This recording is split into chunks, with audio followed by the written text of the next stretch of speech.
Now I would like to invite Abhi Ahmed Hussain from Qasim House to speak against the topic. Ladies and gentlemen, respected judges and fellow readers. Imagine a courtroom where the accused is Pakistan charged with causing its climate crisis. The evidence is claimed to be local mismanagement, but the real culprits sit in the jury books. The nations that burned coal for centuries paved highways of pollution and built empires of power. Now they point fingers, expecting developing countries not to industrialize, not to grow, and to stay poor. Pakistan's climate crisis has been caused by the global factors, by the reckless indulgence of those at the top of the ladder. Rich countries that benefited from their greenhouse gas emissions for luxuries like SUVs, air conditioning, and fast fashion, while Pakistan uses coal and fuel for survival, like basic transport and irrigation. That is climate injustice. Today, China contributes 29% of all global emissions, the United States at 13%, and India and the European Union follow closely. But a historical perspective provides a much clearer picture. The United States alone has contributed 25% of all historical emissions. The European Union adds another 22%. Together, they account for nearly half the damage since the Industrial Revolution.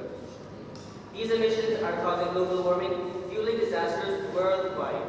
Pakistan has faced the worst heat waves and floods, especially in Sindh and Balochistan, and of course, floods due to heavy monsoon rains and flood conditions. That is the disproportionate reality of this world. The rich emit and the poor suffer. Let us also not forget that Pakistan is not alone in facing devastating natural disasters, and repeated ones at that. Philippines faces typhoons every year.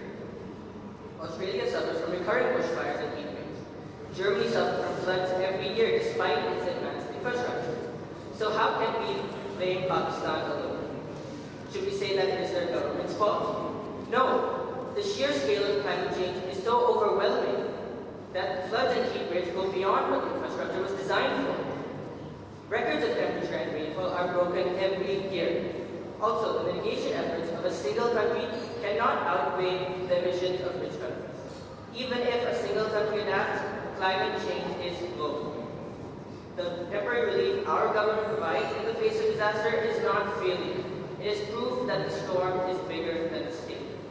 Therefore, even if Pakistan somehow manages to seemingly prevent the next disaster, next year, worse floods will come because of the inaction of developed countries.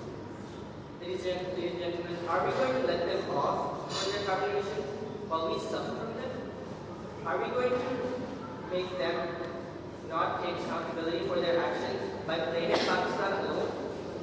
I would like to take away the key takeaway from this matter. It is a spark that causes a problem. The spark that lights a house with flames. And it will be the spark that lights Pakistan and the developing world into flames if the developed countries do not take accountability for their actions. That spark was lit abroad. Thank you.